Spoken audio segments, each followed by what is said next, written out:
Buenos días, mi nombre es Mónica de la Organización de Factor Humano y quiero daros la bienvenida a este webinar organizado junto con Cornerstone sobre la redefinición del área de formación y desarrollo.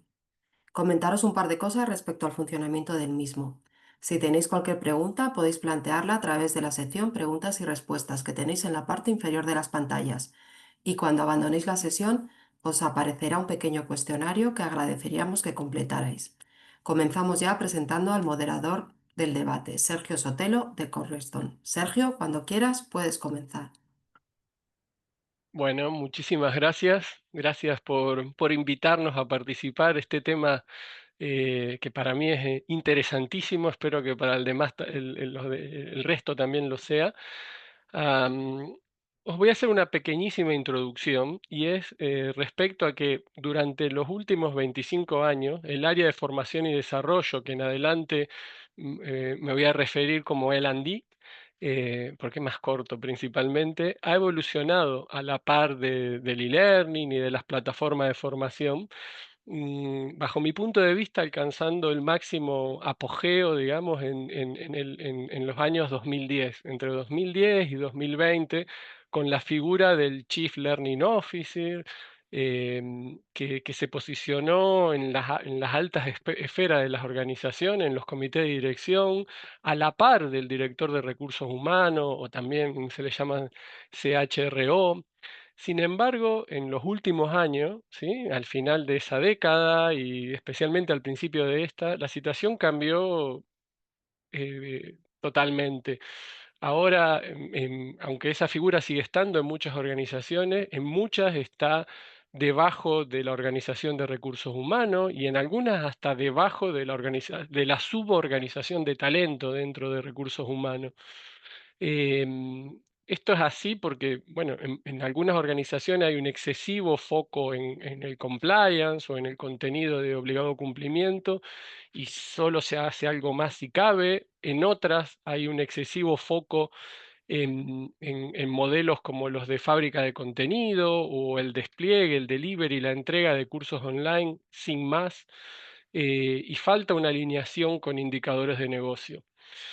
Eh, Como nos gustaría que participéis activamente en la sesión, además de poder mandar preguntas, como decía Mónica recién, os vamos a pedir que estéis activos con el teléfono, pero no en WhatsApp, sino en Slido. Ahora en unos minutos os vamos a compartir para que podáis conectarnos con el código QR o entrando directamente con el número de la sesión.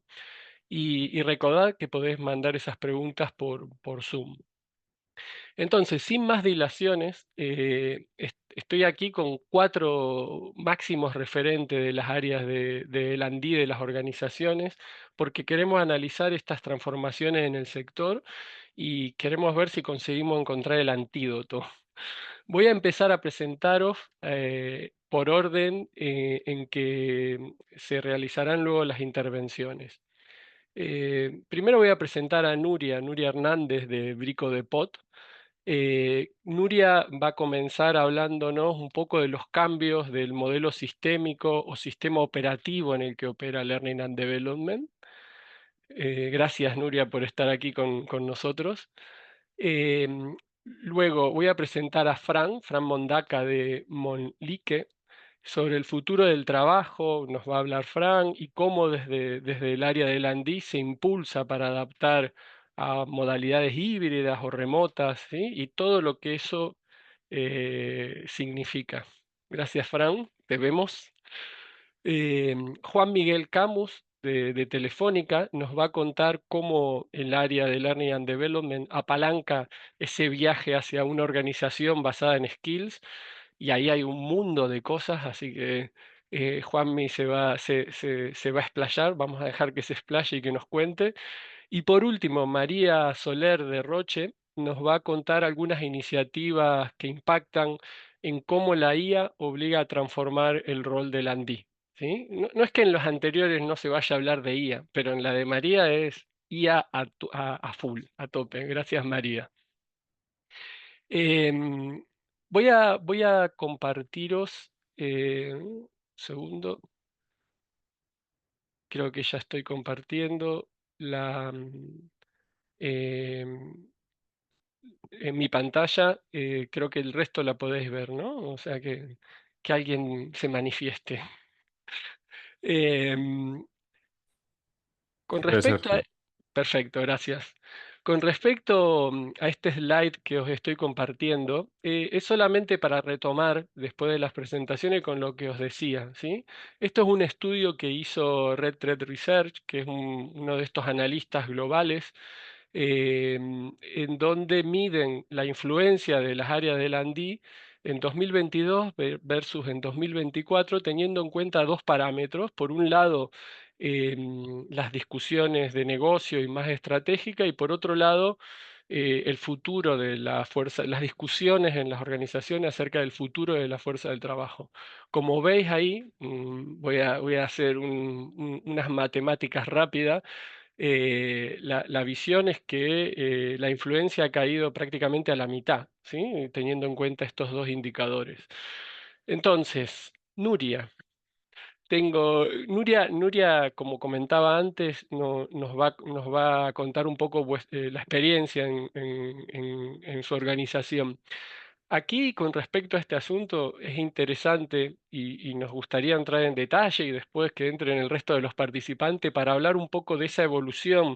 Antes dije sistema operativo, pero bueno, hay gente que le dicen el modelo sistémico de Learning and Development, que como decía, hay algunas organizaciones que siguen ahí, pero en el futuro, al principio de los 2000, estaba muy enfocada en el contenido más normativo, más de obligado cumplimiento, luego se transformó en un área de servicio y hoy por hoy en la mayoría de las organizaciones es un área que entrega soluciones y que camina hacia una resolución de problemas. Pero cuéntanos, Nuria, sin más intervenciones de mi parte por ahora, ¿cómo ha sido recorrer este camino en tu organización? ¿Cómo se organiza el área? Cuéntanos, estamos ansiosos. Gracias, Sergio. Pero primero de todo, gracias por invitarnos a este webinar tan interesante. Sí, bueno, justo en línea con la intro que venías haciendo, me ha venido fantástico porque resuena mucho con la evolución que estamos teniendo, ¿no? En Brico de Pod y en general en la experiencia profesional que llevo en cómo el departamento de L&D ha ido evolucionando, ¿no? Y qué quiere decir eso, cómo se refleja luego también en el día a día, tanto nuestro dentro del área como de toda la compañía. Esto ya no va de entregar contenidos, ¿no? De esa área más de delivery, de necesitamos un curso de ventas, necesitamos un curso de liderazgo, ¿no? Y te lo entrego, lo busco o lo construyo y te lo entrego, sino que va más de aprovechar esos contactos que lo sigue habiendo, ¿no? De peticiones para entender qué es lo que hay detrás, qué necesidad real subyacente hay detrás de esa petición, ¿no? Y tener ese rol un poco más consultivo interno para identificar cuál es la solución de aprendizaje, de desarrollo que más encaja y si realmente es una solución de aprendizaje lo que necesita ese momento la organización, ¿no? A veces hemos visto bueno, que lo que aparece como una petición de formación realmente es una cuestión organizativa, de herramientas, de entorno de trabajo en el que pues, L&D podemos apoyar en alguna pata, pero de una manera sistémica con otras soluciones. El cambio del rol de L&D hacia un enfoque más sistémico y más consultivo no lo podemos hacer solos. No es algo que un día de repente lo queremos hacer de otra forma, sino que tienen que pasar otras cosas dentro de la organización para que esto realmente ocurra.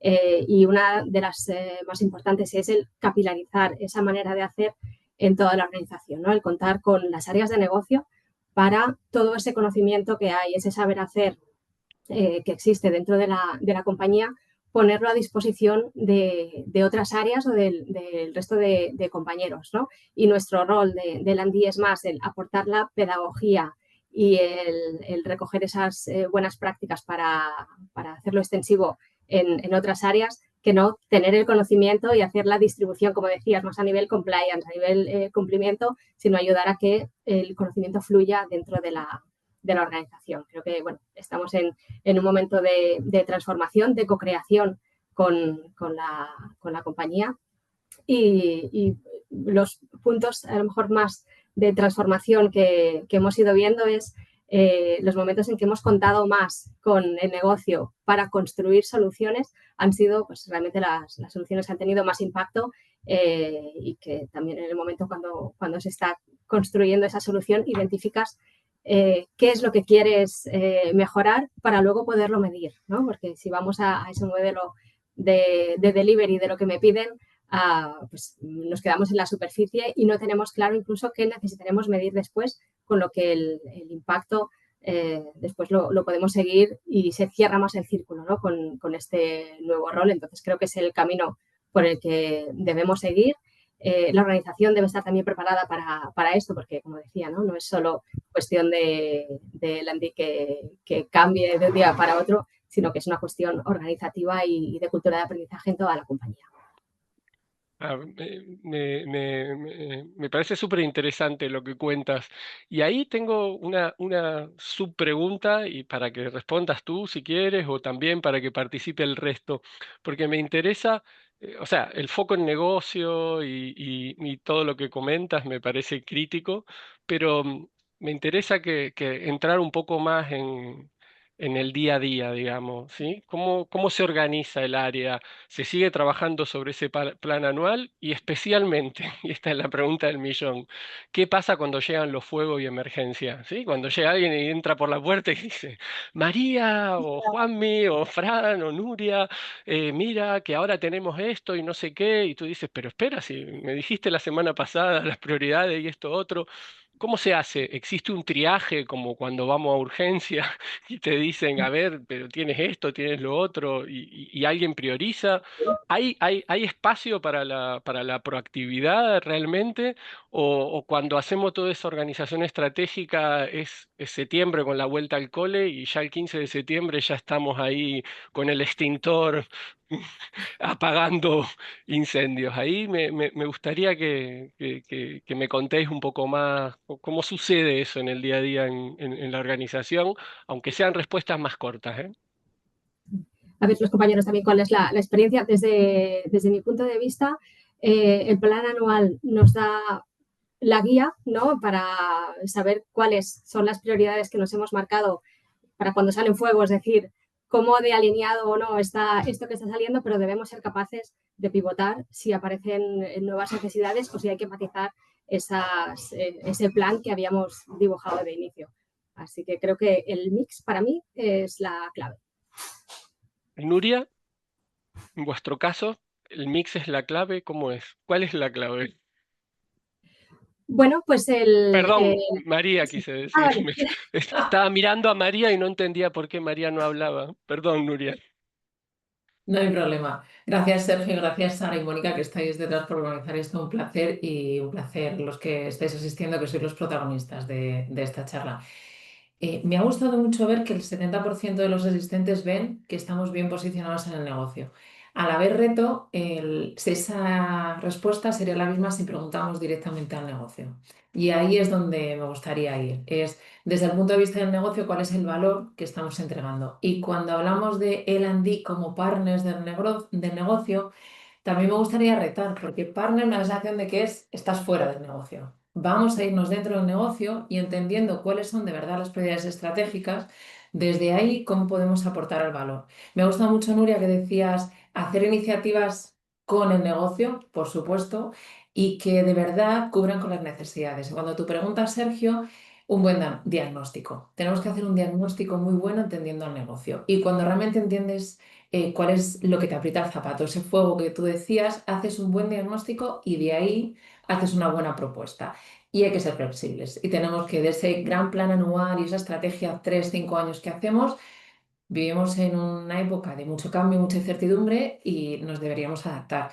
En Roche, por ejemplo, tenemos un gran posicionamiento también en cuanto al liderazgo. Nosotros posicionamos el liderazgo como una ventaja estratégica para conseguir nuestros objetivos. Es el liderazgo efectivo que ayuda a que sigamos siendo una compañía de alto rendimiento.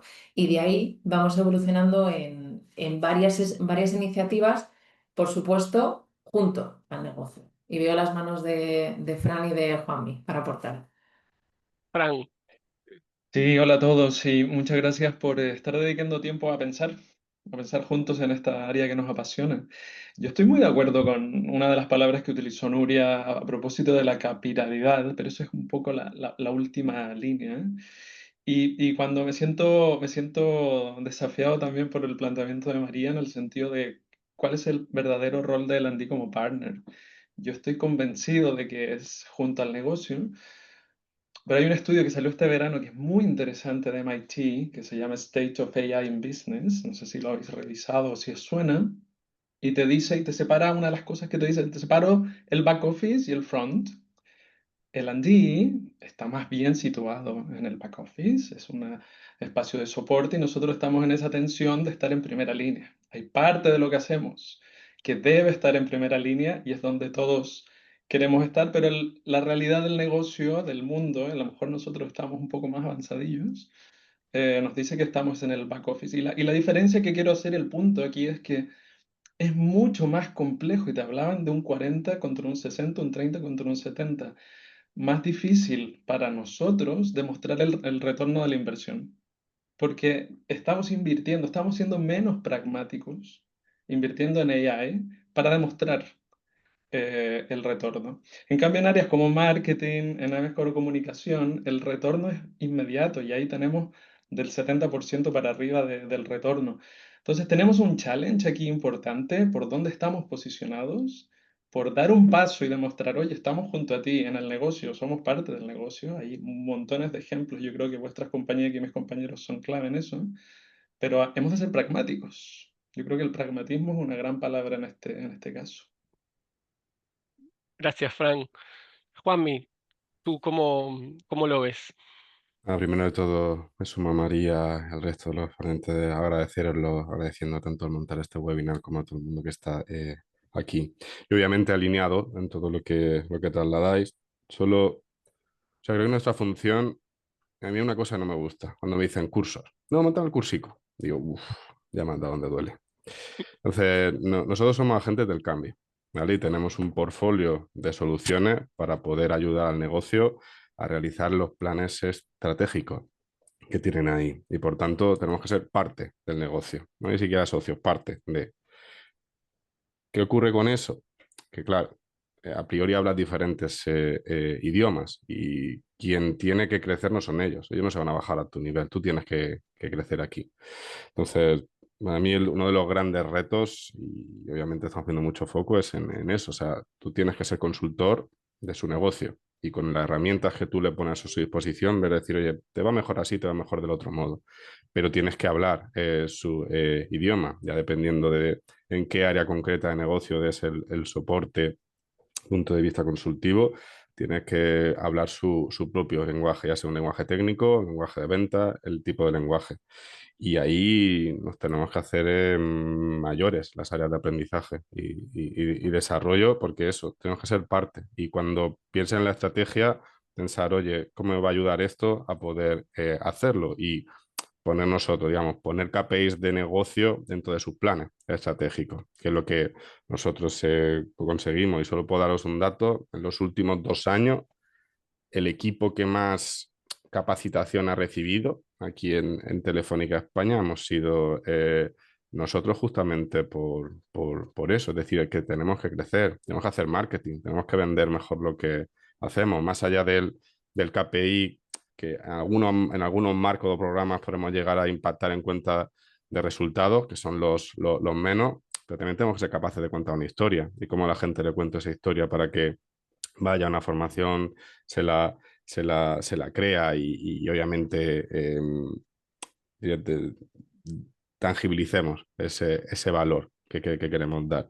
Pero que es clave, o sea, para mí, más allá de todo lo que han comentado los compañeros, está el tema de que nosotros somos quienes tenemos que ir a por ello. Si no, nos dejarán de lado. Yo os he dicho muchas veces, digo, mira, o realmente cumplimos esa función, o repartimos el presupuesto en las áreas de negocio y que hagan lo que quieran. O sea, o aporto un valor de diferencial aquí, o lo siento mucho, no pierdo el tiempo. O sea, no me gusta perder el tiempo. Entonces, un tema importante. Muchas gracias por ahí, por vuestros comentarios. Me quedo con un par de cosas que salieron que me parecen, bueno, todo lo que salió me parece súper relevante, pero me fui quedando, a ver si me acuerdo ahora de todas, la importancia de hacer performance consulting para ese diagnóstico. Muchas veces el área va directamente a un delivery, ¿sí? De cursicos o de lo que fuera, y no se hace un diagnóstico profundo, a lo mejor de lo que realmente se necesita. Este asunto de la percepción que nosotros tenemos sobre lo que hacemos y sobre lo alineado que estamos, y la percepción que tienen los demás cuando les lanzan una encuesta anónima y pueden decir lo que piensan del área, y después los indicadores y la manera en donde destinamos nuestros esfuerzos y nuestros recursos más allá de ese impacto del día a día.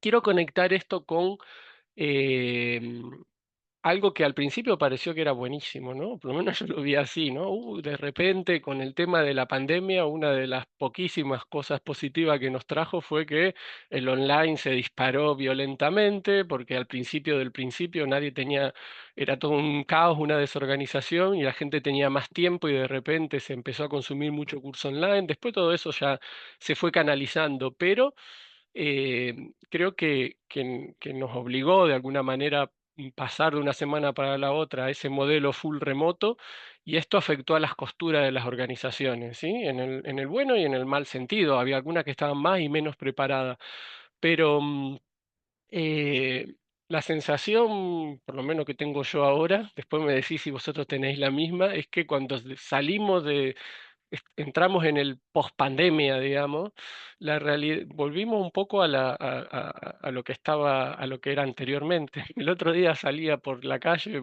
yo vivo en la zona central de la M30, un caos.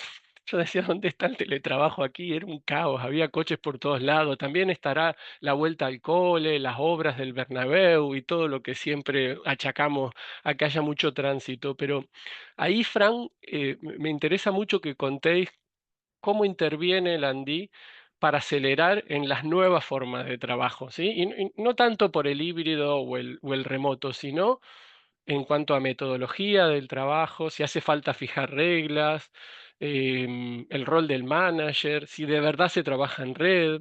Cuéntanos un poco vuestra experiencia respecto a ese cambio. Sí, por supuesto. Bueno, a lo mejor una pequeña línea sobre nuestra organización que es menos conocida en España. Tenemos una organización pequeña de ventas aquí, pero tenemos un tamaño global de alrededor de unos 10.000 empleados, unos 2 billones de revenue. Tenemos un trabajo distribuido. Yo mismo estoy en full remote. Entonces es una realidad que llevo hace bastante tiempo y que desde el punto de vista de cómo aportamos a las maneras de trabajar, que creo que esa es la clave, el Learning in the Flow of Work es una herramienta para las maneras de trabajar. Y eso es lenguaje de negocio, no es lenguaje, como decía Juanmi, que cuando vienen nos traen la formación transaccional, el training, no, estamos hablando del objetivo del negocio, que es cómo trabaja. Ahí es cuando somos partners. Entonces empezamos con esto, ¿no? Del Learning in the Flow of Work. eh, y yo he observado, y ahora os voy a contar una pequeña experiencia, cómo ha ido evolucionando, y creo que coincidiremos con mis compañeros, hacia el grow in the flow of work, menos transaccional, ¿no? Del learning, el training es más transaccional, el learning ya es un propósito, pero el growing ya es un propósito del humano, de la humanización que tiene que haber, esta fuerza humanizadora que tenemos que darle mucha importancia, ¿no? Y por eso nosotros hablamos aquí ya como lema de Learning is the smartest way of work. El aprendizaje es una manera de trabajar. Ahí yo veo que se ríe María porque compartimos ese lenguaje también con los compañeros. Eso es un lema. Mientras más lo repetimos, mientras más narrativa creamos encima de esto, como decía Juanmi también, es mejor. Y ese es nuestro rol, ese es nuestro rol de partner. Fijaros, hace algunos años y a propósito de la pandemia, en una organización en la que estaba antes, que se llamaba Rico, en Haití, nos propusimos afectar y hacer todo un rol distinto de cómo era la manera de trabajar. Y le pusimos Be Hybrid. Be Hybrid, Be Productive. Muy bien, montamos todo un elemento en torno al manager, porque el liderazgo y la manera de trabajar está tremendamente influida por el manager. Consultoras como Gallup te lo ponen a huevo, te dicen, oye, el 70% de la influencia es el manager, entonces tengo que poner un énfasis muy importante ahí. Tengo que tener además el engagement como uno de mis indicadores número 1.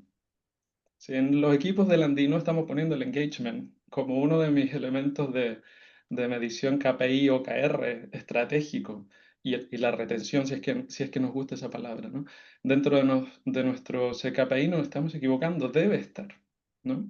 Lo que hicimos con BeHybrid es dividimos un poco, a veces esto es papel mojado, ¿cómo trabajamos? No mandamos emails en estas horas, sí mandamos aquí, las reuniones duran 45, no 55, no 35, y un poco es papel mojado.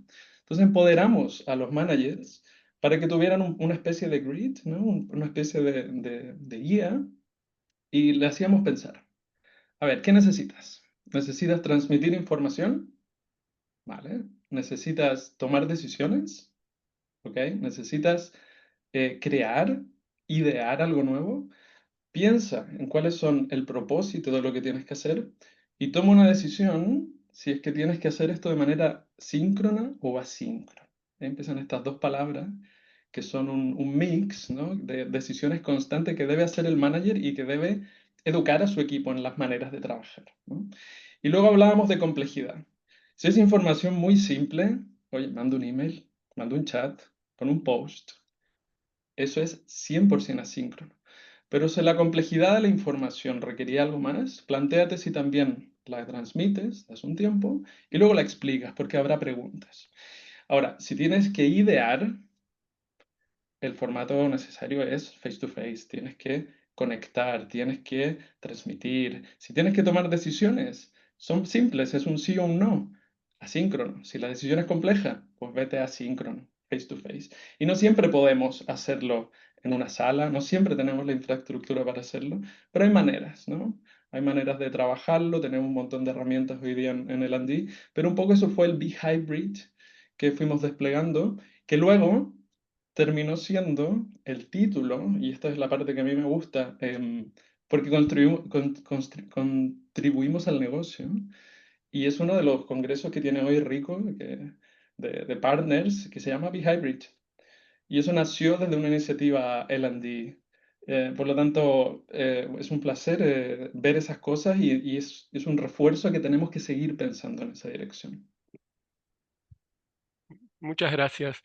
Y el resto, ¿cómo lo vivís? ¿Hay una función, un rol, proyectos que apalanquen ese modelo remoto, pero más metodológico? Me pareció interesante cómo Fran tenía estipulado cosas que a veces pensamos que la tenemos formateada y no necesariamente, porque al final después no hacemos ese árbol de decisión que decías, si la decisión es así o así.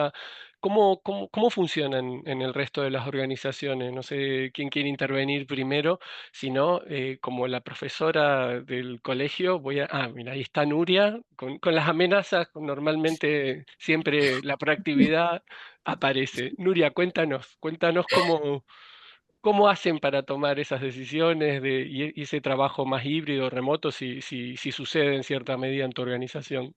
Sí, mira, la reflexión que quería compartir en línea con esto es sobre todo en que, como supongo que muchas otras compañías, pues nos encontramos con estos retos que comentaba Fran, ¿no? De encontrar el formato adecuado para la interacción que toque. Y no siempre pasa. Y venimos de posiblemente abuso, ¿no? De reuniones, de formaciones online. Y las personas al final necesitan más contacto en ciertos momentos o más tiempo para otros momentos en que les pedimos una sincronía cuando no es necesaria. Y lo que sí estamos viendo desde el punto de vista del Andí es que cuando hacemos acciones que son síncronas y sobre todo que son presenciales, realmente tiene que aportar una diferencia respecto a lo que viviría ese grupo, ¿no? Esa acción que estamos haciendo, si lo hiciéramos de otra manera y que puedan ellos distribuir su tiempo como mejor les venga, ¿no? De manera que esto es un punto que cada vez más incorporamos en nuestros programas, ese punto híbrido también de qué parte del programa sí o sí tiene que ser presencial o síncrona virtual y qué otra parte puede ser un pre-work, un post-work para luego poner en común, ¿no? Y ese tiempo síncrono cada vez tiene más valor y debemos cuidar mucho cuando pedimos a las personas que reserven un slot de su tiempo para convivir en un aula presencial o virtual. Y con respecto a, no sé si María o Juanmi, si podéis comentar con respecto a este asunto de que se habló un montón, ¿no? De lo del tema del email. No, no hay que usar tanto el email, la gente se pasa el no sé cuánto por ciento del tiempo en reuniones y con el email, medio ya al punto de blasfemar al email, ¿no? Ahí, ¿cómo funciona ese trabajo asíncrono cuando hay gente en la oficina y gente que no está en la oficina? O porque está trabajando remotamente o porque la oficina no está, está en otro lugar o algo por el estilo. ¿Cómo funciona ese asíncrono, digamos? ¿Es solo el email o hay otras plataformas? No sé si queréis contar al respecto o comentar sobre las intervenciones anteriores. Juanmi, ¿quieres o voy? No, dale tú primero, María. Empezando porque me ha sorprendido el inicio de la respuesta de los participantes de que la mayoría eran menos de 2 días de la semana en remoto. Ahí está Sergio Totasco en la M30 en Madrid, los que están ubicados.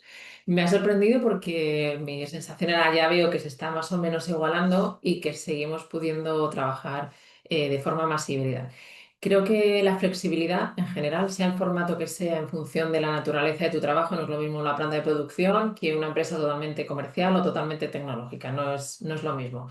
Dependiendo de la naturaleza a lo que te dediques, y no es lo mismo un médico que alguien que está haciendo código.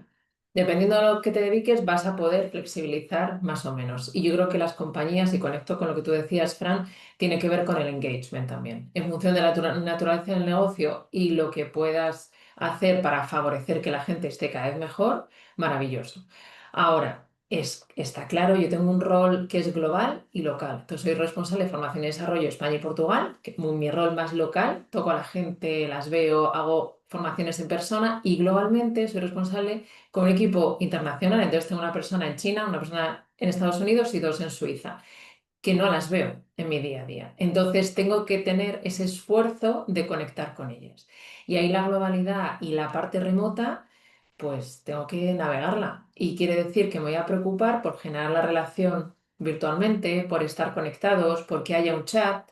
Entonces, lo que decías del email, cuando tenemos conexiones que son en remotos, por la forma de trabajar o porque facilitamos en remoto y ayer daba una formación a unos líderes de coaching en el que teníamos 30 líderes repartidos en el mundo. Pues la forma es virtual. Entonces los líderes estábamos conectados y la formación se iba realizando global y es una forma diferente de hacerlo en persona y nos adaptamos. Entonces lo que es adaptarse a las tecnologías que tenemos. Tenemos la virtualidad con las pantallas, tenemos los chats, por supuesto tenemos los mails.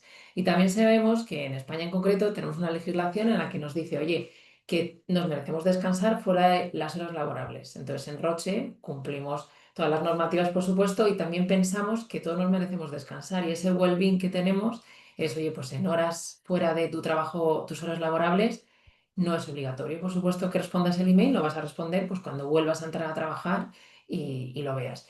Y vamos teniendo pues cada vez un flujo de email, chat, virtual. Lo que sí que vemos es que las llamadas de antes cada vez se hacen menos y cada vez es más todo chateando, nos mandamos email, incluso en el pasillo al fondo te veo y te mando un chat. Ahí intentamos promover el contacto humano también. Muy bien. Y Juanmi, ¿quieres comentar alguna cosa particular No, más respecto la verdad es que lo han a tu comentado experiencia? todo. No, yo que decía, al final creo que ha sido un proceso de aprendizaje en general del mundo, de ir paramos todo a volvemos y como herramientas que durante un año, 2 años tuvimos que usar de forma intensiva, como nos desenganchamos de ella y volvemos a un mundo distinto. Totalmente de acuerdo con María, esta última parte de, joder, levántate, macho, y tócate un poco. No, no, no, eso hay que impulsarlo más. Y básicamente eso, que yo creo que nos estamos adaptando a este nuevo mundo que encima se va a sumar con revoluciones adicionales que van a hacer. Y creo que cada tipología de trabajo tiene su propia forma. Y nosotros, como aprendizaje y desarrollo, que tenemos que adaptarnos a cada naturaleza. No es lo mismo estar con un equipo de ventas que con un equipo de líderes globales, con un equipo de... O sea, depende mucho y quienes se tiene que adaptar somos nosotros y tenemos que hacer las investigaciones oportunas para decir, oye, ¿cuál es el canal o la mejor aproximación para maximizar lo que queremos hacer? Y luego, pues cada uno somos hijos de nuestro tiempo. Hay gente que ha nacido mucho de llamada, que juega el teléfono y sigue descolgando el teléfono. Gente que decir, la gente que entró en el 2020-21 se han criado así, no han visto otra cosa y no cogen el teléfono ni así los maten. Entonces, es lo que te digo, que cada uno somos hijos de nuestro tiempo y nosotros como área también, eso, gobernar esa heterogeneidad también es algo complejo porque, insisto, tienes que maximizar qué capacidades les das a ellos. Pero vamos, esto está pasando en el mundo de la vuelvo presencial, espérate que se me va el talento, vuelvo a otro modelo. Tenemos que ir haciendo así. Muchas gracias. Juanmin, ahí voy a aprovechar para continuar contigo, porque me interesa que nos cuentes, porque se habla mucho del tema de casi la necesidad imperiosa de que las organizaciones pasen a organizaciones basadas en skill o en habilidades, que es algo complejo y que afecta a todos los procesos de recursos humanos y exige que los skills sean una moneda de cambio. Por otra parte, el Foro Económico Mundial, que fue bueno, por lo menos yo creo que fue uno de los primeros, que allí por 2016 sacó la primera versión del informe, y me da la sensación que esto es como lo del tráfico en Madrid. Me da la sensación como que vienen retrasando las predicciones, ¿no? Cada 2 o 3 años sacan el nuevo informe y ya el horizonte es a otros 2 o 3 años vista. Entonces, en el último se hablaba de que un 85% de los puestos en 2030 todavía no se inventaron, que reskilling a más de 100 millones de personas, que casi el 50% de las habilidades van a cambiar en 2027 y que las organizaciones, la gran mayoría, más del 90%, está probando cosas con skills, que no se sabe qué quiere decir probando, si es empezando o qué. Entonces, esto se fue dilatando claramente por muchos motivos. Probablemente la tecnología a lo mejor no estaba ahí en 2016 y hoy estemos muchísimo más cerca de ofrecer experiencias relevantes en The Flow of Work, con la IA y el Machine Learning apalancando.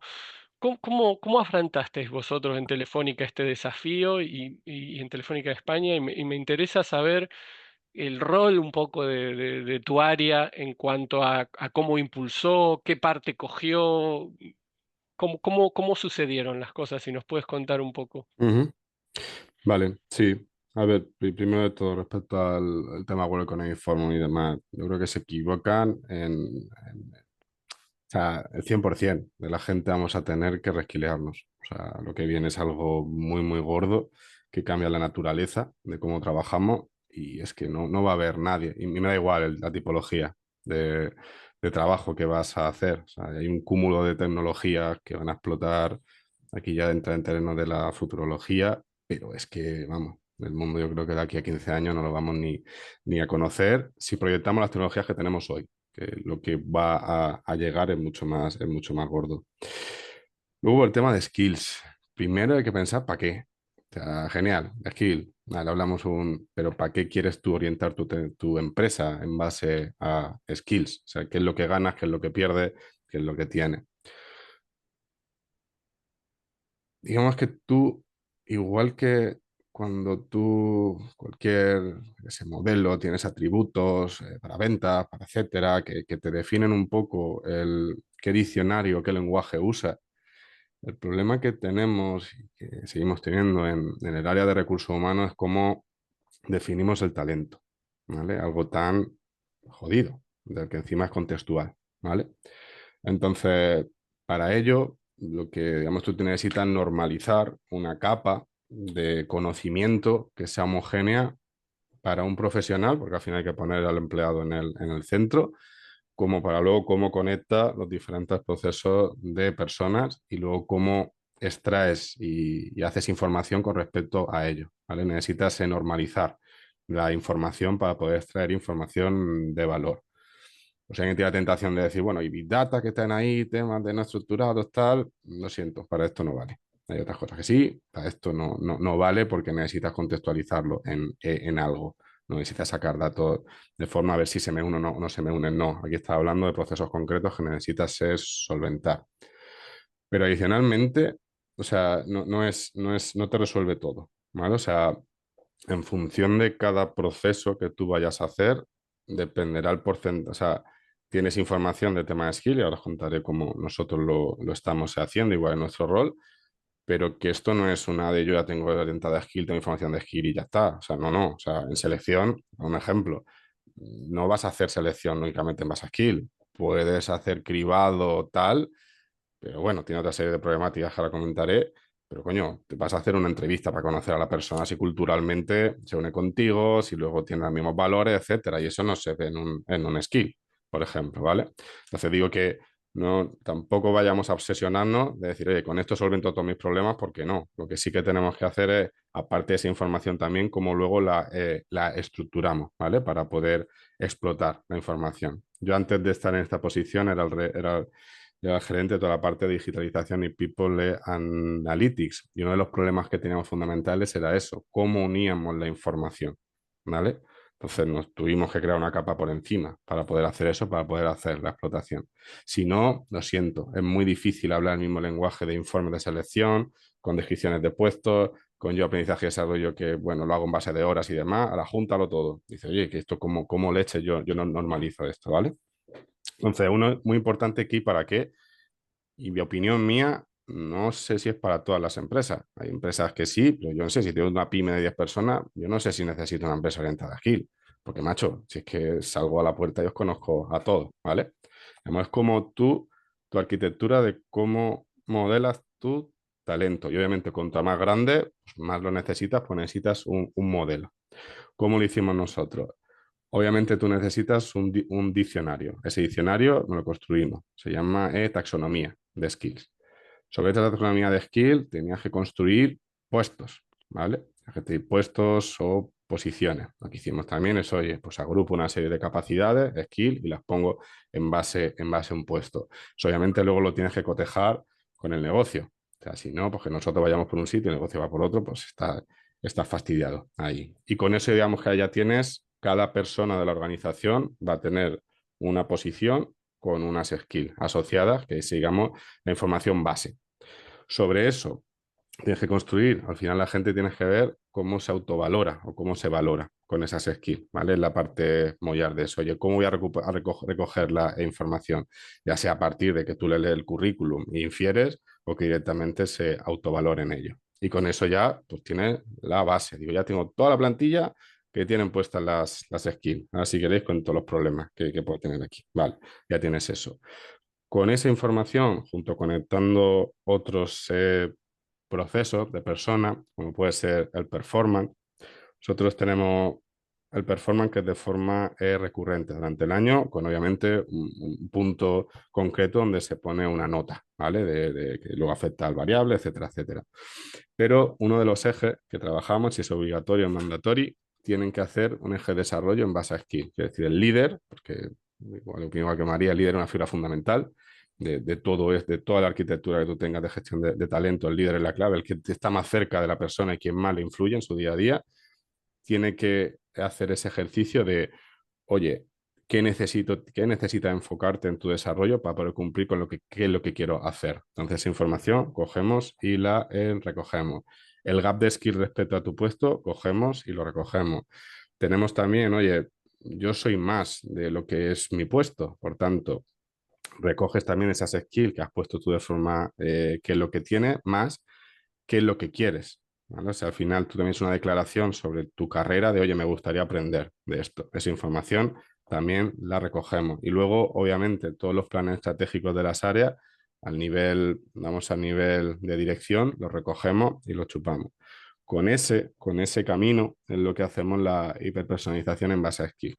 ¿Vale? Lo que hacemos es le prescribimos itinerarios, le prescribimos formaciones o capacitaciones o programas de desarrollo para que puedan desarrollar esas skills que nos han dicho o que necesitan, ya sea por estrategia o un punto de vista operativo. Con eso es como lo conseguimos. Para eso también, ¿qué necesitas? Necesitas tener todos tus programas y todo tu contenido gestionado en base a skill, no solo lo que sería una parte de catálogo online, sino también todas las acciones, ya sea mentoring, ya sea coaching, ya sea, programa de desarrollo de talento joven, lo que sea, tienes que tenerlo toda la arquitectura montada en base, a skill. Y ahí la verdad es que nosotros como área de aprendizaje y desarrollo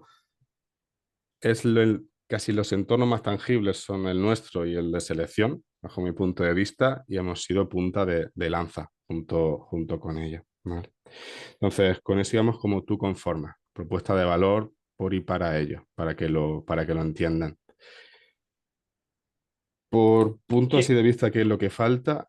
Bajo mi punto de vista creo que la autovaloración no es suficiente y estamos viendo modelos de assessment a escala, ¿vale? Porque o sea, llega un punto en que tú me digas que tú eres un 2 o tú eres un 3 en una determinada skill, si yo no lo normalizo y lo igualo, puedo tener un sesgo mío de, oye, yo soy más, tengo una concepción de mí mejor de la que es la realidad, o esto es clásico del sesgo femenino, de que normalmente se tienden a infravalorar, ¿vale? Con respecto a una posición y hasta que no tienen muy claro qué es lo que saben, no se lo ponen. Los hombres normalmente somos más inconscientes ahí. Te lo comes. Y eso no lo puedes permitir en tu modelo. O sea, en tu modelo de datos lo único que puedes permitir es que tenga unos sesgos que los lleves tú ahí. Entonces, ahí estamos intentando esa parte de la normalización. Y luego la parte del negocio es crítico. Es crítico que ese modelo de recurrencia, de actualización de puestos, etcétera, que lo tengan interiorizado. Y eso aún nos cuesta que ruede. ¿Vale? Y eso obviamente tienes que ir empujando. Vamos por el buen eh, camino, pero es un camino prácticamente sin fin. Y cuando tú vas hacia ese modelo, la cosa mejora. O sea, nosotros cuando ya hemos desplegado a escala de concepto y personalización, el consumo de contenido ha crecido un 50%, la gente lo valora muy bien, oye, gracias, algo eso por y para mí, y cuando le explica el modelo circular ahí, la gente lo entiende y lo valora. ¿Vale? Muchas gracias, Juanmi. Me encanta cómo conceptualizaste en 5 minutos, digamos, todo el proceso que fui tomando nota, pero por suerte esto está grabado porque diste ahí un paso a paso de cómo lo llevaste adelante. Fran, que has levantado la mano, dame un apunte. Necesitamos hacer intervenciones rápidas porque quiero entrar en el último tema para que nos dé bien tiempo. Pero dame algún punto, algún apunte, porque sé que vosotros también tenéis muchas visiones con respecto a este asunto. Sí, no, primero felicitar a Juanmi porque es impresionante lo que tenéis montado. Tengo muchas ganas de escuchar a María lo que nos viene a decir con AI. Pero yo a mí me quedó dando, primero, las Skills-Based Organization es un concepto que viene como de los años 80 y la tecnología fue lo que nos permitió traerla aquí. Pero luego también me quedé pensando en el tema del hábito. Y entonces uno de los matices a toda esta estructura que hoy nos permite automatizar antologías, taxonomías, todos los motores de AI nos permiten crear estos MCPs para dar un movimiento muy rápido a esto, ¿no? Hay un elemento que es, por ejemplo, el para qué de la habilidad y cuál es el hábito que lo sustenta.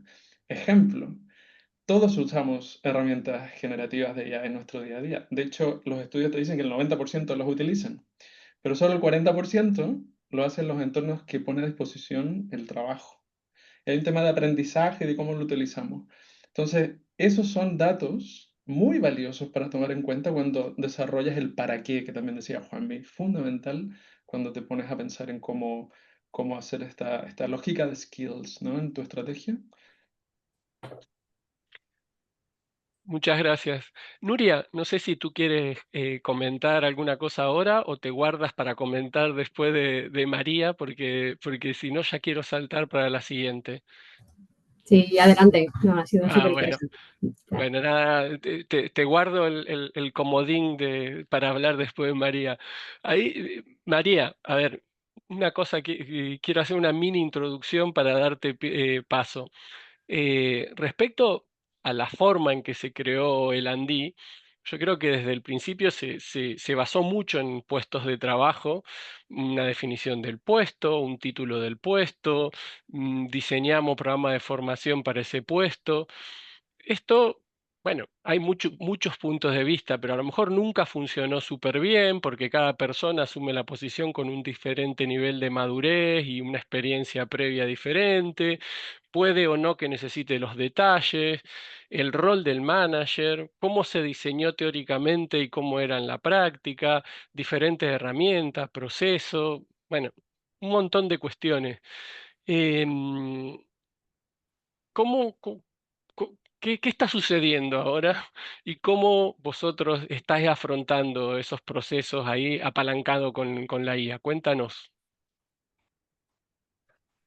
Muchas gracias, Sergio. Pues creo que hubiera sido una gran pregunta también incluir para nuestra audiencia el uso de la inteligencia artificial a día de hoy, en el que parece que ahora mismo es un boom. Y si no hablas de inteligencia artificial, no estás en el hype, que parece, ya he dicho las dos palabras para estar a la moda, la inteligencia artificial y el hype. Y es verdad que afortunadamente Roche llevamos ya, yo llevo más de 3 años trabajando en temas de inteligencia artificial y Roche lleva con una estrategia de inteligencia artificial desde 2020. Entonces, antes de 2020 ya teníamos una estrategia bien posicionada. Y con esto es con lo que quiero vincular. Y Fran lo decía muy bien en la intervención de Juanmi, el para qué. En inteligencia artificial tenemos que buscar un para qué muy grande. Cuando tenemos un para qué, vamos, cuál es la estrategia, cuál es la visión que tenemos, la inteligencia artificial va a ser un transporte, va a ser un camino, va a ser un vehículo para hacerlo posible. Muchas gracias, Sergio. Estamos bien alineados. Entonces, en ese para qué, la estrategia es necesaria. Y aquí la invitación es cuál es nuestro para qué como L&Ders, como Learning and Development Population. ¿Cuál es nuestro para qué? Individualmente todo empieza por cada uno de nosotros. ¿Cuál es nuestro conocimiento de la inteligencia artificial? Conocemos las herramientas, las estamos usando en nuestro día a día. Si hiciéramos levantar la mano a nuestros asistentes de en la última semana, ¿cuánto has usado inteligencia artificial para tu trabajo? En el último día, ¿cuántas veces? ¿Cuál es el uso de la inteligencia artificial? Y con ese para qué individual nos vamos al para qué de la organización. Y cuando nosotros estamos bien preparados con esa formación, con esa experiencia, con esa práctica, podemos ayudar muy bien al negocio. Y en la inteligencia artificial también va de tiempo. El tiempo y la atención, nos estáis prestando la atención ya unos 50 minutos. La atención ahora mismo es cada vez más reducida, entonces enhorabuena por haber llegado a esta parte de la presentación. Y el tiempo es la clave en la inteligencia artificial. Los estudios nos dicen que si pusiéramos una encuesta de ¿quieres dedicar un 5%, 10% o hasta un 25% de tu tiempo en el trabajo a tareas de más valor? ¿Qué responderíamos? Eso es la inteligencia artificial. Es más o menos de media, voy a tener un día a la semana laborable, un 20% de mi trabajo para hacer tareas de más valor. Y esto está en los estudios, te lo dice Harvard, te lo dice MIT. Los estudios te dicen que si utilizas muy bien las herramientas de inteligencia artificial, hasta un 25% veo en las respuestas, tienes mayor productividad, eres más efectivo, tienes tiempo para dedicar a otras cosas de más valor y puedes entregar hasta un 40% mejor tu trabajo. Esa es la gran virtud de la inteligencia artificial. ¿Qué hace? Que cambien nuestros puestos de trabajo. Y ahí vinculo con tu pregunta, Sergio. Tenemos que ser conscientes de que la inteligencia artificial está generando un movimiento disruptivo en las organizaciones. Y en ese movimiento disruptivo está cambiando el workforce planning, la fuerza de trabajo va a cambiar. Esas descripciones del puesto están cambiando porque hay un porcentaje ya de nuestro trabajo que estamos haciendo con inteligencia artificial. Y ahí es donde L&D tenemos un gran posicionamiento. La invitación es sentémonos en la mesa donde se toman las decisiones y se influencia en la adopción de la inteligencia artificial, porque podemos ayudar muchísimo a las organizaciones. La inteligencia artificial es un cambio de tecnología, por supuesto, pero sobre todo es un cambio de mentalidad, de cultura, de formas de pensar, de formas de trabajar. Y ahí es donde los expertos de Learning and Development es donde más podemos aportar nuestro valor. Somos expertos en cambios de mentalidad, de comportamiento, de cultura, evolución organizacional. Y cuando tenemos, como decía antes, la estrategia, nos enfocamos en las personas y podemos hacer esa evolución que necesitamos. Y me encanta ver el explorar nuevas tecnologías, necesitamos aprender, las skills, en investigar, mayor productividad. Necesitamos tener un montón de capacidades que nos ayuden a cambiar nuestras formas de trabajar. Entonces, antes de tu pregunta, Sergio, las organizaciones estamos viendo pues cuáles van a ser los cambios en nuestro workforce planning y en nuestras descripciones de puesto por el impacto de la inteligencia artificial, y no va a haber un punto de inflexión de el lunes me incorporo y mi puesto va a ser diferente. Seguramente no. Esto va a ir poquito a poco y estamos haciendo gotita a gotita en las organizaciones, estamos introduciendo inteligencia artificial en diferentes partes de la cadena de valor hasta que llegue un momento que esté tan embebida en la organización que el puesto de trabajo esté virando y esté evolucionando. Y la gran pregunta de ¿me van a quitar el puesto a la inteligencia artificial? Per se, no ahora. Una persona que maneje inteligencia artificial mejor que yo, probablemente será mi competencia. Entonces, el mensaje es, Elandi, ¿dónde estás? ¿Eres follower? ¿Eres líder de la adopción de inteligencia artificial? ¿Cuál es tu posicionamiento individual y en la organización para ayudar a adoptar la inteligencia artificial? Por algunas cosas que dijiste, no sé si eres tú o eres tu gemela digital, pero estamos totalmente de acuerdo. Ahí, bueno, Juanmi levantó la mano, pero Nuria, no sé si quieres comentar alguna cosa que no comentaste en la rueda anterior, si no, le damos el paso ahí a Juanmi y después quería lanzar una pregunta más, que por si quiere contestar Fran también. Juanmi, Nuria, Juanmi, vamos. Nada, eso es reforzar el eso de que tenemos que liderar nosotros esto. O sea, es nuestro momento, básicamente. Generar equipo de personas, pero en general desde nuestro lado. Yo me siento muy orgulloso de que el programa de transformación de IA a nivel de puesto de trabajo de la compañía, a todos los niveles, joder, somos parte muy protagonista. Y, jolín, eso hay que ganárselo, hay que darse propuestas, hay que darse tal, cuando hace una propuesta que no te la tumben directamente porque no tienes. Y por eso yo, por ejemplo, en mi equipo, yo eso no que no se use, que va, le digo, como no lo uséis, me cabreo, porque no sé el futuro que va a ser. Lo que sí que sé es que esto va a jugar un papel, pero vuestro puesto en 5 años, ni pajolera idea. Lo que sí que quiero saber es que lo estáis usando porque tenemos que ser protagonistas de esto. Si más allá de cosas que usemos en nuestra propia arquitectura interna de aprendizaje y desarrollo, creo que es nuestro momento para anclarnos más a la parte, o sea, estaba comentando al principio, Sergio, de volver a recuperar ese posicionamiento que teníamos en un momento. Con esto de la IA es nuestro momento y tenemos que aprovecharlo. También requiere, como lo he dicho antes, que crezcamos, que hagamos, que tal y que te expongas a una cosa que te tiemblen las piernas muchas veces. Pero es que es nuestro momento hoy y aquí de verdad que tenemos que ser protagonistas. Y unos alineados con tus mensajes, Juanmi, sigamos posicionando la inteligencia artificial al servicio de las personas. Y esto es muy importante. Las personas siempre en el centro, por supuesto, con seguridad, con confidencialidad. Ojo con los sesgos y las alucinaciones de la inteligencia artificial. Preguntábamos a un hospital, ¿cuántos fantasmas has visto por el hospital a la inteligencia artificial? Pues los pacientes suelen ver de media 1,5%. Ojo con las alucinaciones. Y relacionado con organizaciones basadas en skills, necesitamos capacidad crítica, capacidad de análisis, sistémica, que sigamos poniendo a las personas en el centro, que sea una herramienta muy potenciadora de la persona a nuestro servicio siempre. Una pregunta rápida que hago, se la lanzo a Fran y si queréis pasamos ya más a conclusiones y cierre, que nos acercamos peligrosamente a los 60 minutos. Que este asunto de que se habla mucho, digamos, y se teoriza mucho y hay algunas iniciativas ya dando vuelta de... eh, Cojo el LLM, ¿no? Lo que vienen con la inteligencia artificial generativa, meto ahí en mi instancia privada todo mi conocimiento, mis documentos, mis conversaciones, mis grabaciones, mis cosas, y con todo eso después se la doy a la gente y le digo, mira, ahí tienes una herramienta de autodesarrollo, hazle preguntas y no sé qué y tira. ¿Tienes algún comentario, alguna lectura Seguro, con respecto a esto? ¿Algún seguro. hype? No, además muy de acuerdo con el elemento de la velocidad que mencionaba María, yo creo que es clave. O sea, a mí lo que me pasa es cuando lanzamos estos modelos de MCP y trabajamos para que dentro de él tengamos recomendaciones rápidas, tengamos esa personalización que te ayuda a la velocidad, yo creo que tenemos que tener ojo en ser muy pragmáticos en el resultado. Antes nos pasaba que medíamos horas de formación, antes nos pasaba que medíamos completions rates. No, lo que tenemos que medir es la eficiencia en el trabajo y eso es la velocidad que te da. Y yo quiero hacer mi llamado a ojo con eso. En el andino no nos podemos quedar atrás. El informe del mercado y el estado de LAI nos dice que podemos meter la pata aquí. No debemos meter la pata, debemos empezar ya. Las crisis, o sea, como lo decía Aristóteles, ¿no? Edipo se casó con su mamá y mató a su papá, pero se dio cuenta después. La crisis es cuando se dio cuenta, pero ahora es cuando hay que actuar.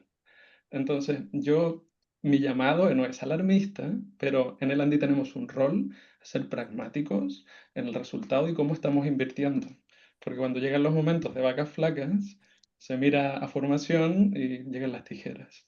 Yo creo que el tema de la seguridad es clave, por supuesto, pero estoy muy contento de lo que he escuchado de mis compañeros de tertulia, muy, muy agradecido.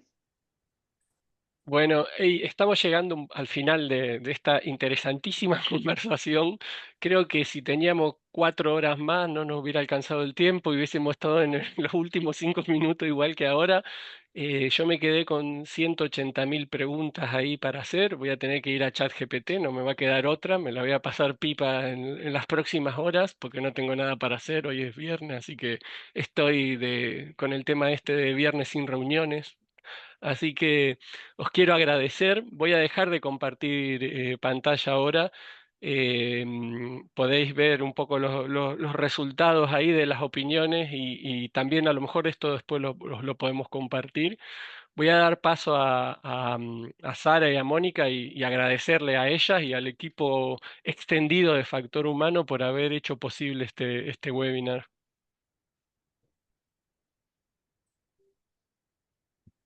Pues nada, muchas gracias a todos. Buen fin de semana. Gracias, ha sido muy interesante escucharos. Bueno, gracias Nuria, gracias Fran, María y Juanmi. Vosotros, buen fin de semana. Sí, Gracias. eso.